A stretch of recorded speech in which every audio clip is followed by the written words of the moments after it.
La pluie tombait en rafales sur les pavés luisants de la rue de Rivoli, transformant Paris en un labyrinthe d'ombres et de reflets.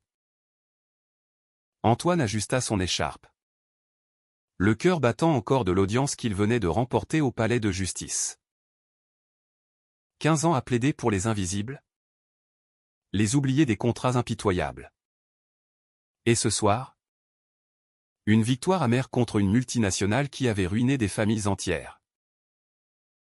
Mais ce n'était pas la justice qui le rongeait, c'était le regard de Mathieu, son collègue, son frère d'armes depuis l'université, qui l'avait suivi jusqu'à la sortie du tribunal.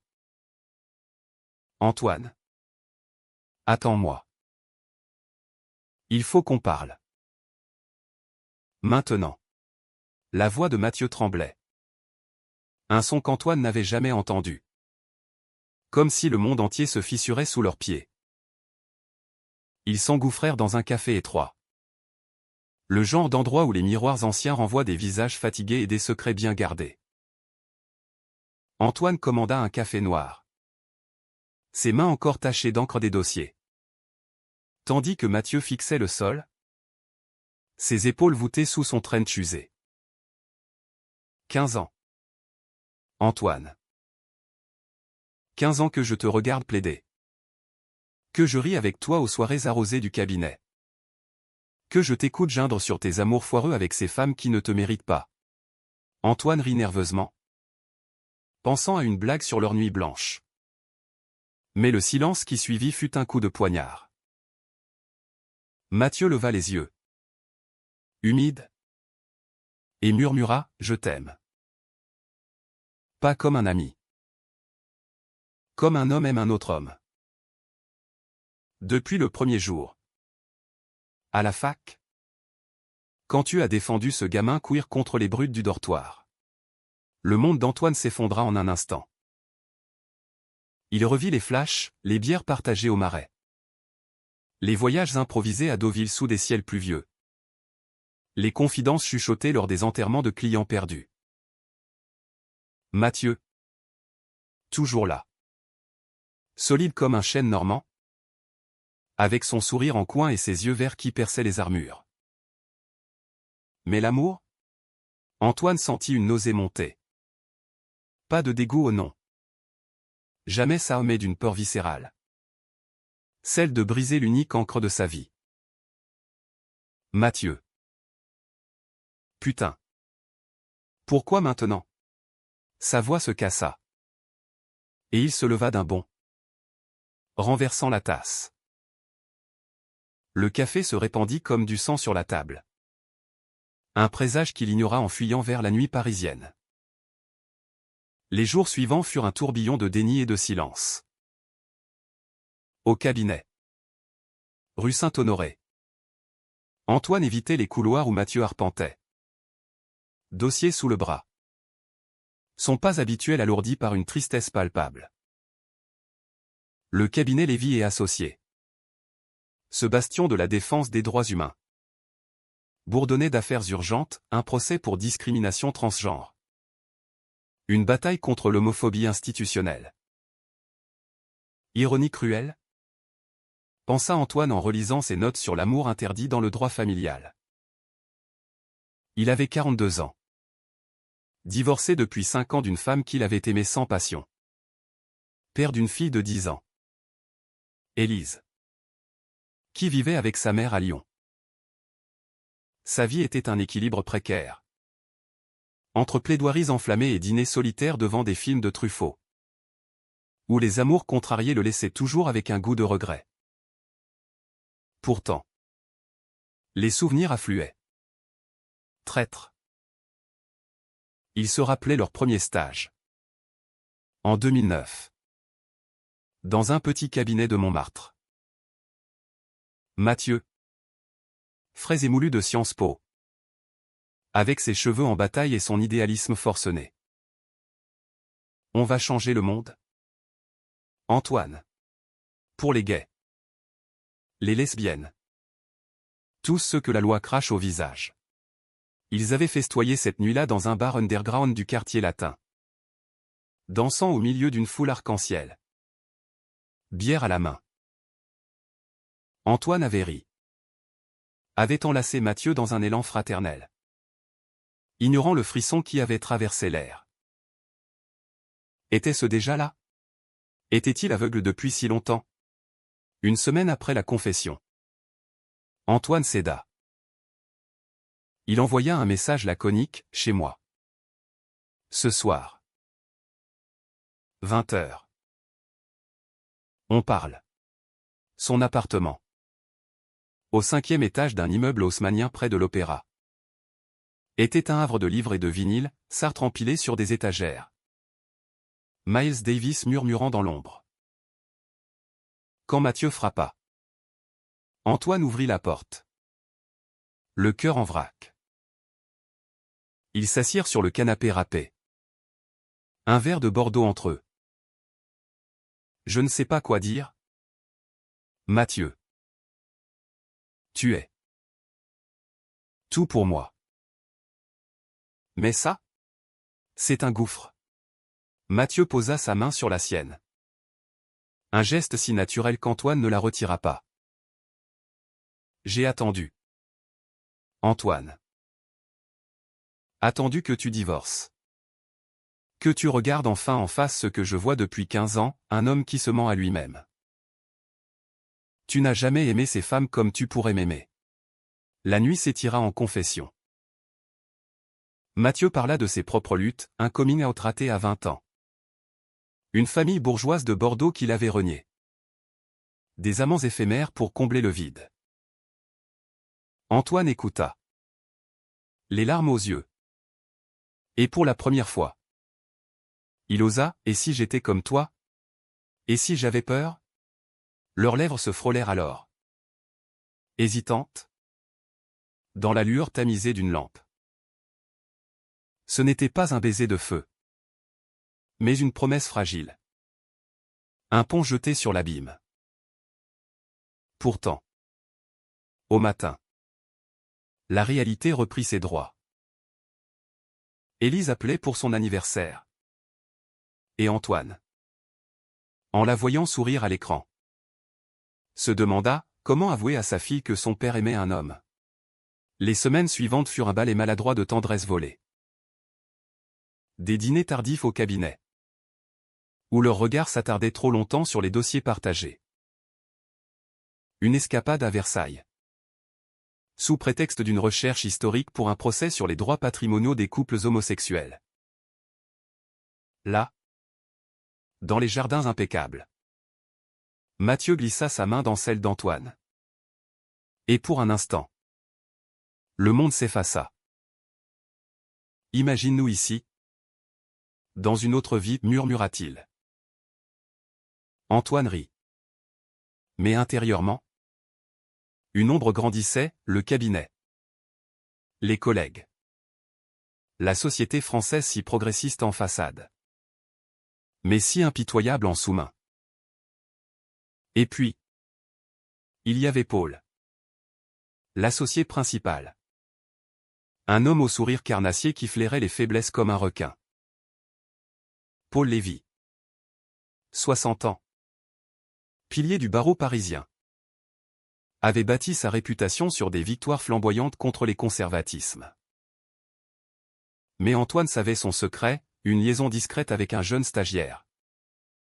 Étouffé dans les murmures des couloirs. Fais attention. Antoine lui avait-il glissé un jour, en lui tapotant l'épaule. L'amour au travail. C'est une arme à double tranchant. Était-ce un avertissement ou une jalousie larvée?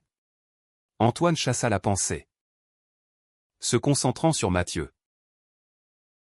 Leur nuit devint des refuges, corps entrelacés dans l'appartement d'Antoine, où les gémissements étouffés se mêlaient au ronron des voitures en bas.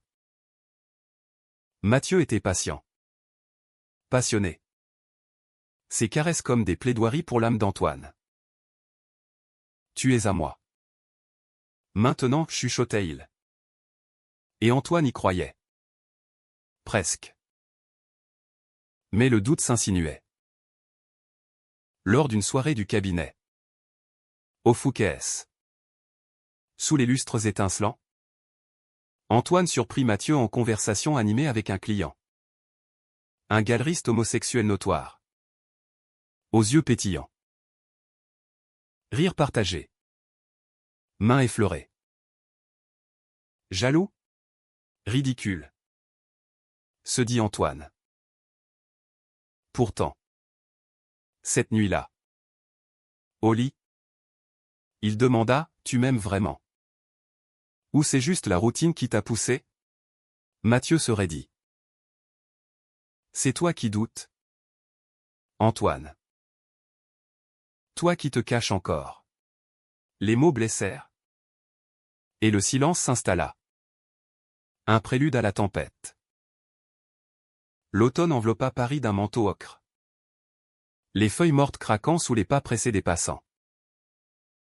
Antoine et Mathieu naviguaient dans cette nouvelle intimité comme des marins dans une mer déchaînée, exaltés par les vagues. Terrifiés par les récifs. Au cabinet. Ils feignaient la normalité. Mais leurs regards se croisaient comme des éclairs lors des réunions. Une affaire majeure les unissait désormais, la défense de Lucas. Un jeune artiste queer évincé d'une exposition pour thème trop provoquant. Lucas, 25 ans. Cheveux teints en bleu. Tatouages couvrant ses bras comme des manifestes. Incarnait tout ce qu'Antoine avait défendu en théorie. C'est pour des gars comme lui qu'on se bat, dit Mathieu en relisant les dépositions. Sa cuisse frôlant celle d'Antoine sous la table de conférence. Les préparatifs pour le procès consumaient leur soirée. Il travaillait tard. Entouré de piles de documents et de tasses de café froid. Une nuit. Épuisés. Ils s'endormirent sur le canapé du bureau. Enlacés. Au réveil. La lumière crue du matin les surprit. Et Antoine paniqua, et si quelqu'un entre? Mathieu rit doucement. Laisse-les voir. On n'a rien à cacher. Mais Antoine cachait tout, son amour pour Mathieu. Sa propre identité qui se révélait comme une plaie ouverte. Il appelait Élise plus souvent. Lui racontant des histoires de Paris enchanté. Omettant les nuits où il pleurait en silence. Terrifié par l'idée de la perdre. Leur première vraie dispute éclata lors d'un dîner chez l'ami Louis. Un bistrot ancestral où les steaks frites semblaient absorber les confessions. Mathieu voulait officialiser, allons voir un notaire. Rédigeons un pax. C'est le moment. Antoine recula. Fourchette en suspens. Et Élise? Ma famille? Le cabinet? Paul nous éjecterait en un clin d'œil si ça se savait. La voix de Mathieu se durcit, toujours des excuses. Tu m'aimes? Ou tu as peur d'aimer? Les mots fusèrent comme des balles, reproches sur les amours passés d'Antoine. Sur les nuits solitaires de Mathieu. Ils sortirent furieux. La pluie les fouettant comme une punition divine. Pourtant, la passion les ramenait toujours. Une fin de semaine à Honfleur. Normandie. Prétexte d'une pause pour recharger les batteries avant le procès. La maisonnette louée face à la mer. Avec ses volets bleus et son âtre crépitant. Devint leur sanctuaire. Là, nus sous les couvertures. Ils parlèrent pour la première fois de l'avenir. Je veux vieillir avec toi, confia Mathieu. Traçant des cercles sur le torse d'Antoine. Des voyages. Des procès ensemble. Élise qui nous appelle et les papas d'un jour. Antoine. Les yeux rivés au plafond lambrissé. Osa, je t'aime. Vraiment. Mais j'ai besoin de temps. Le baiser qui suivit fut un serment. Profond. Salé de larmes. De retour à Paris. Le procès de Lucas s'annonçait comme un ouragan. L'audience préliminaire au tribunal de grande instance de Paris fut un carnage, l'avocat adverse. Un requin de la droite traditionnaliste. Accusa Lucas de provocation publique. Antoine plaida avec fureur. Sa voix résonnant dans la salle aux boiseries sombres, l'art n'est pas un crime. Messieurs. L'amour, sous toutes ses formes, est un droit inaliénable. Mathieu, à ses côtés, nota frénétiquement son admiration palpable. Ils gagnèrent la première manche. Et dans l'euphorie, ils s'embrassèrent dans les toilettes du tribunal. Un acte fou. Libérateur. Mais la trahison guettait. Paul Lévy, lors d'une réunion stratégique, glissa à Antoine, « J'ai entendu des rumeurs. Sur toi et Mathieu. Attention. Mon garçon. Les murs ont des oreilles. » Le ton était paternel. Mais les yeux froids. Antoine nia. Le cœur serré.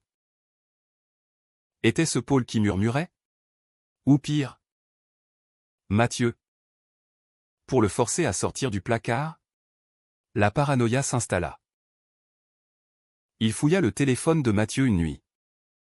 Découvrant des messages ambigus avec un ancien amant, « Tu me manques. » Antoine est au courant. Pas de réponse. Mais le doute empoisonna tout. Élise vint en visite pour les vacances de la Toussaint. Un rayon de soleil dans la grisaille. Antoine l'emmena au Louvre. Au jardin des Tuileries. Évitant Mathieu comme la peste. « Papa. Tu as l'air triste, dit-elle en mordant dans une crêpe. C'est le boulot? Il mentit, la serrant contre lui. Mathieu, de loin, observait. Brisé. Lors d'un appel.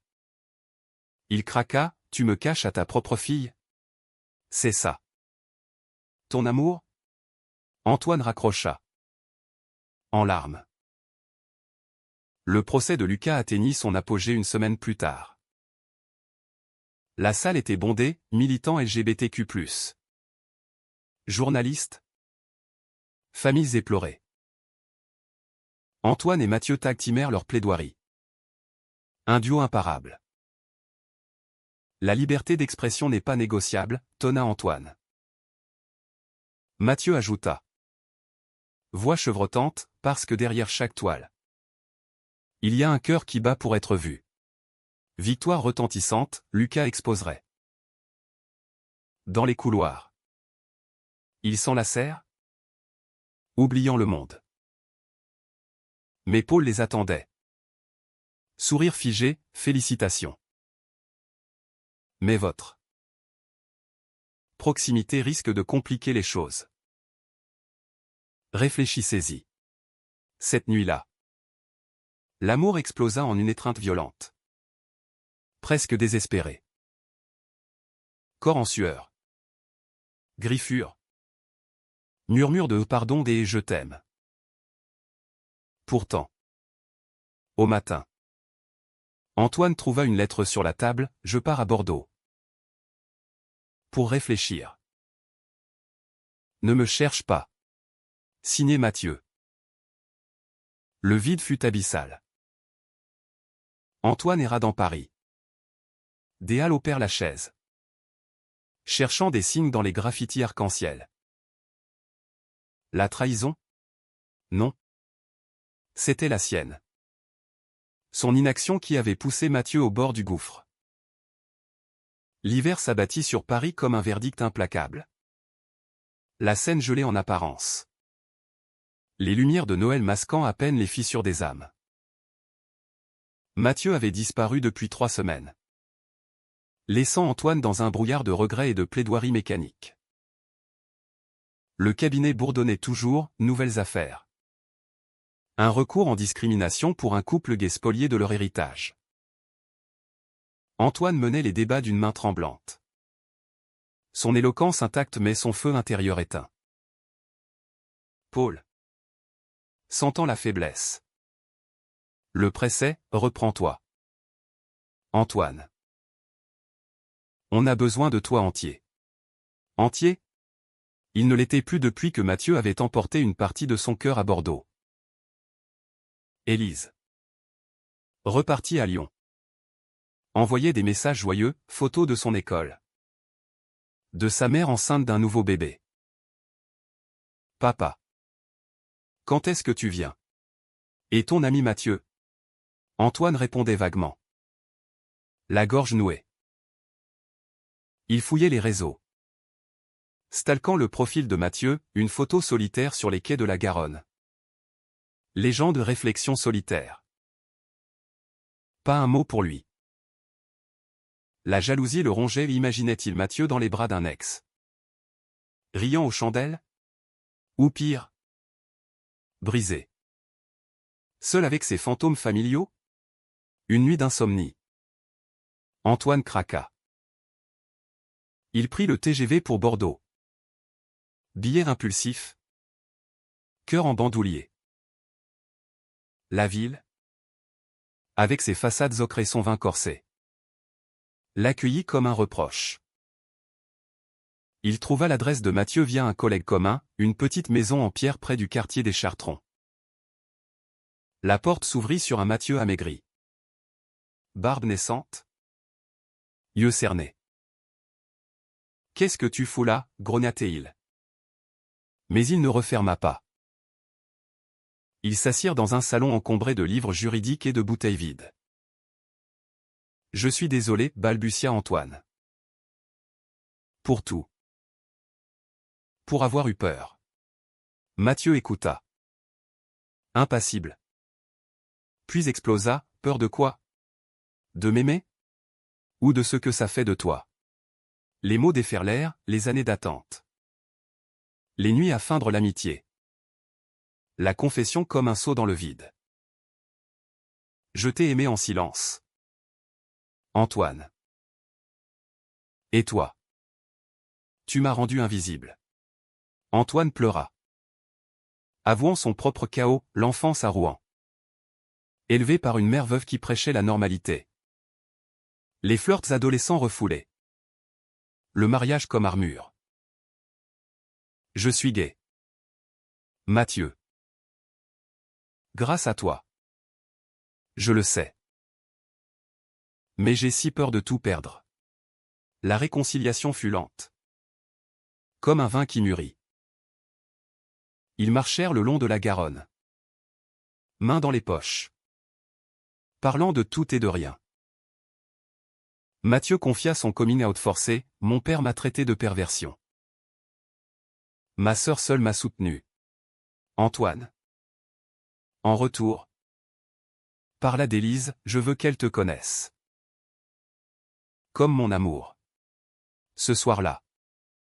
Dans la maisonnette. Leurs corps se retrouvèrent avec une urgence nouvelle. Tendresse mêlée à la douleur. Ne pars plus, murmura Antoine. Enfoui dans les draps. Mathieu promit. Mais l'ombre persistait. De retour à Paris. Ils décidèrent de l'officialiser. Rendez-vous chez un notaire du Marais. Document pour un Pacs en main. C'est un pas, dit Mathieu. Signant d'une main ferme. Antoine suivit. Le cœur gonflé. Mais le cabinet apprit la nouvelle par inadvertance, un collègue surprit leur baiser dans l'ascenseur. Murmure. Regard en coin. Paul convoqua Antoine, c'est courageux. Mais risqué. Les clients conservateurs. Réfléchissez à une pause. Une pause? C'était un ultimatum voilé. Le vrai conflit éclata lors d'une affaire sensible, défense d'un prêtre défroqué pour relation homosexuelle avec un mineur non. Innocence prouvée. Mais scandaleux. Les médias s'emparèrent, Barreau de Paris défend un pédophile. Antoine et Mathieu menèrent la charge. Mais Paul sabota subtilement, fuites anonymes. Dossier mal transmis. C'est pour le bien du cabinet, justifia-t-il plus tard. La trahison de Paul fut un choc, l'homme qu'ils admiraient. Un hypocrite doublé d'un opportuniste. Il couche avec son stagiaire tout en nous poignardant, cracha Mathieu lors d'une dispute enflammée. Antoine, furieux, confronta Paul dans son bureau vitré. Vous nous trahissez pour protéger votre peau? Paul rit jaune, l'amour est une faiblesse. Antoine. J'ai appris à mes dépens. La révélation tomba, Paul avait perdu son propre amour. Un avocat rival. Dans un scandale des années 80. Forcé à l'exil. Ne répétez pas mes erreurs. Cachez-vous. Mais Antoine refusa, on assume. Où on part? La nuit suivante. Le cauchemar frappa. Mathieu, rentrant tard d'une réunion, fut agressé près du cabinet, une bande homophobe. Hurlant sale pédé. Coup. Sang sur le trottoir. Antoine le trouva à l'hôpital. Arcade ouverte. Lèvres tuméfiées. C'est à cause de nous, sanglota Théil. Tenant la main de Mathieu. Non. C'est le monde, répondit celui-ci. Voix faible. Mais ensemble. On le combat. La police enquêta mollement. Mais le procès contre les agresseurs devint leur nouvelle croisade. Pourtant, la peur s'infiltra. Antoine annula le Pacs, pas maintenant. Trop dangereux. Mathieu explosa, tu recules encore. C'est la trahison ultime. Il partit. Bagage en main. Laissant Antoine seul avec ses démons. Paris devint une prison, rues hostiles. Regards accusateurs. Élise appela, papa. Pourquoi tu pleures? Il promit un voyage. Mais intérieurement, il se noyait. Le printemps hésitant fleurit enfin sur Paris. Les cerisiers du Luxembourg saignaient en rose contre un ciel incertain. Mathieu avait fui vers Lyon. Prétexte d'un soutien à un ami militant. Mais Antoine savait, c'était une fuite. Une blessure ouverte. Les appels restaient sans réponse. Les messages lui ignorés. Au cabinet. L'ambiance était électrique, Paul, acculé par les rumeurs, annonça sa retraite anticipée, laissant un vide que personne ne pleura. Antoine hérita de l'affaire du prêtre, qu'il mena à une victoire retentissante, acquittement total. Une première pour la communauté. Les médias le portèrent au nu l'avocat gay qui défend l'innocence, mais la gloire était cendre sans Mathieu. Élise arriva pour Pâques. Un tourbillon de rires et de questions. Où est Mathieu? Il me manque. Avec ses blagues nulles. Antoine, promenant sa fille le long de la Seine, craqua.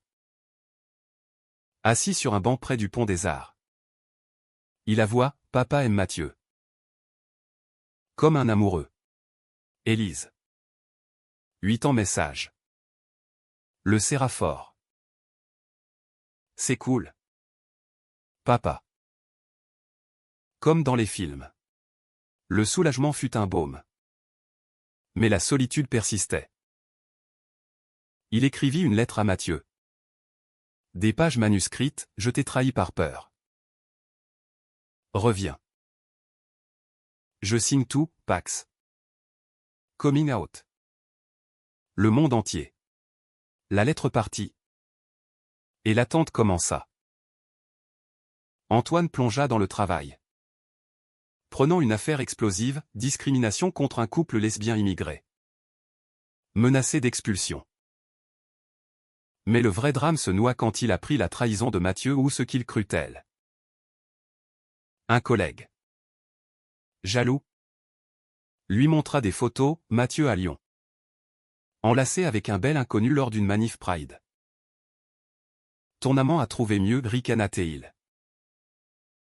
Antoine, cœur brisé, prit le train sans réfléchir. Lyon. ville lumière rivale.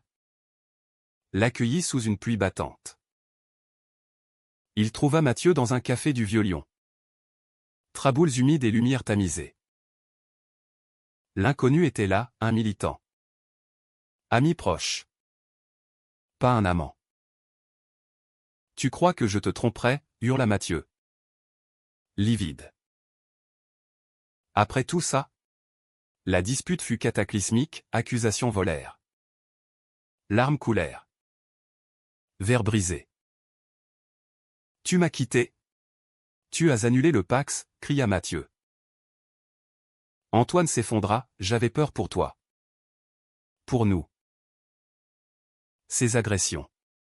Mathieu. Adouci. Révéla, l'agression m'a changé. J'ai vu la haine de près. Mais je t'aime encore plus pour ça. Ils passèrent la nuit à errer dans les ruelles, se tenant la main pour la première fois en public. Au matin. Décision, retour à Paris. Ensemble. Mais le chaos Trao les attendait. Au cabinet. Une bombe, Paul avait divulgué des dossiers confidentiels pour un chantage contre Mathieu. Pour le forcer à quitter l'affaire du prêtre. Preuve en main. Ils confrontèrent Paul lors d'une assemblée générale. Traître, lança Antoine. Voix tonnante. Paul. Acculé. Avoua, je protégeais le cabinet. Votre amour. Il attire les loups. Le scandale éclata, Paul radié. Cabinet en crise. Dans la tourmente. Leur amour se forgea au feu. Ils signèrent le Pacs dans une mairie discrète du 11e. Élise comme témoin. Rayonnante en robe fleurie. Vous êtes beau, dit-elle. Et Antoine pleura de joie. Les nuits redevenaient sanctuaires, explorations tendres. Rires étouffés. Projets d'avenir. Un voyage à New York. Un jour, murmura Mathieu. Pour voir comment l'amour gai se vit s'enchaîne. Antoine acquiesça. Imaginant les rues de Manhattan. Libre et folle. Mais le passé rattrapa. L'agresseur de Mathieu fut identifié, un client homophobe du cabinet. Lié à Paul. Le procès fut un brasier médiatique, Antoine plaidant pour justice. Mathieu témoignant. Voix ferme malgré les cicatrices. Victoire, condamnation exemplaire. Dans la salle d'audience. Après le verdict, ils s'embrassèrent devant tous. Un acte de défi. Les flashs crépitèrent. Mais pour une fois, c'était de la lumière. Pas d'ombre. Pourtant, une ombre planait, la santé de Mathieu. L'agression avait laissé des séquelles migraines. Cauchemar. Et si je ne suis plus le même, confia-t-il une nuit. Antoine le serra, tu es parfait. On affronte ensemble. Leur amour. Jadis fragile. Devenait roc. L'été enveloppa Paris d'une chaleur moite. Les fontaines du palais royal murmurant des promesses apaisées. Le Pacs d'Antoine et Mathieu. Officialisé depuis 2 mois. Transformait leur quotidien en une danse harmonieuse, matin partagé avec du café fort. Soirée sur le balcon à siroter du rosé en regardant les toits se parer de couchers de soleil. Élise. En vacances avec eux. Les taquinets, vous êtes trop mignons. Les papas. Le mot au papa c'est là tout, Antoine. Jadis terrifié. Embrassait sa nouvelle vérité avec une ferveur de converti. Le cabinet. Rebaptisé Associés pour l'égalité après le départ de Paul. Renaissait sous leur impulsion. Nouvelle recrue militante. Affaire pro bono pour la communauté LGBTQ+, coming out aidé.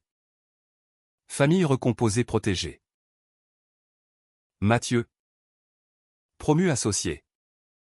Brillait dans ses plaidoiries. Sa voix un mélange de feu et de compassion. On a gagné plus que des procès, disait-il lors des dîners d'équipe. On a gagné notre liberté. Antoine hochait la tête. Fier, mais conscient des cicatrices, les migraines de Mathieu persistaient. Un rappel que l'amour, en France progressiste, n'effaçait pas les haines latentes. Un voyage à Deauville. Pour l'anniversaire de leurs 15 ans d'amitié ou de leur amour révélé devint le point culminant. La mer normande, grise et vaste, balayait les doutes. Ils marchèrent sur la plage. Pieds nus. Vent salé fouettant leur visage. Souviens-toi de notre première escapade ici, rit Mathieu. Bière tiède et rêve fou. Antoine s'arrêta. Prenant ses mains, et maintenant. C'est réel. Je t'aime. Mathieu. Pour de bon. Le baiser. Sous un ciel chargé. Fut un serment éternel. Mais la vie, impitoyable, testa leur lien. Élise. Lors d'une visite. Confia, maman est fâchée. Elle dit que tu changes. Papa. Le divorce. Jadis amiable. Se tendait, la mère d'Élise. Apprenant le Pax via la presse. Menaçait de limiter les visites. Tu exposes notre fille à ça. Antoine. Dévasté. Plaida auprès d'elle, c'est l'amour. Pas un scandale. Mathieu le soutint. Appelant Élise pour des histoires drôles. La faisant rire aux éclats. La bataille juridique fut brève mais douloureuse, médiation. Accord sur la garde. Victoire douce amère, Élise choisit de les aimer tous. La trahison finale vint de l'intérieur, un ex de Mathieu. Aigri. Diffusa des rumeurs au barreau. Accusant leur couple de favoritisme dans les affaires. Enquête interne. Nuit blanche. C'est la fin, murmura Antoine. Effondré. Mathieu. Résolu. Prit la parole lors d'une conférence publique, notre amour n'est pas un vice. C'est notre force. Le soutien afflua, pétition. Témoignage de clients sauvés. L'enquête classée sans suite. Mais le mal était fait aux fatigues. Doute ravivé. Dans ce creux. Leur humanité triompha. Une nuit d'orage. Mathieu s'effondra. Migraine fulgurante. Antoine veilla. Compresse froide et mots doux. Je ne regrette rien, souffla Mathieu. Toi non plus? Antoine secoua la tête, avec toi. Tout vaut la peine. Le matin. Clin d'œil au soleil. Ils décidèrent d'adopter, non un enfant, mais un engagement plus grand. Création d'une fondation pour victimes d'homophobie. Financée par leur victoire. L'été s'acheva sur une note humaniste. Lors d'une Pride parisienne. Main dans la main. Bannière arc-en-ciel flottant. Ils marchèrent parmi des milliers. Élise. Sur les épaules d'Antoine. Criait vive l'amour. Mathieu. À ses côtés. Murmura, 15 ans pour ça. Ça valait tout. Le soir. Dans leur lit. Entourés de la ville endormie. Antoine songea à la confession pluvieuse. Au café renversé. De la douleur était née la lumière. La vie continua. Imparfaite, plaidoirie gagnée. Migraines apaisées par la tendresse. Élise grandissant en témoin d'un amour authentique. Antoine. Regardant Mathieu dormir. Paisible? Compris, l'amour n'efface pas les blessures. Mais il les transmue en force. Dans cette France de contraste, où la loi protège mais les cœurs saignent encore. Leur histoire n'était pas un triomphe hollywoodien, mais un humanisme quotidien, deux hommes unis, changeant le monde un baiser à la fois.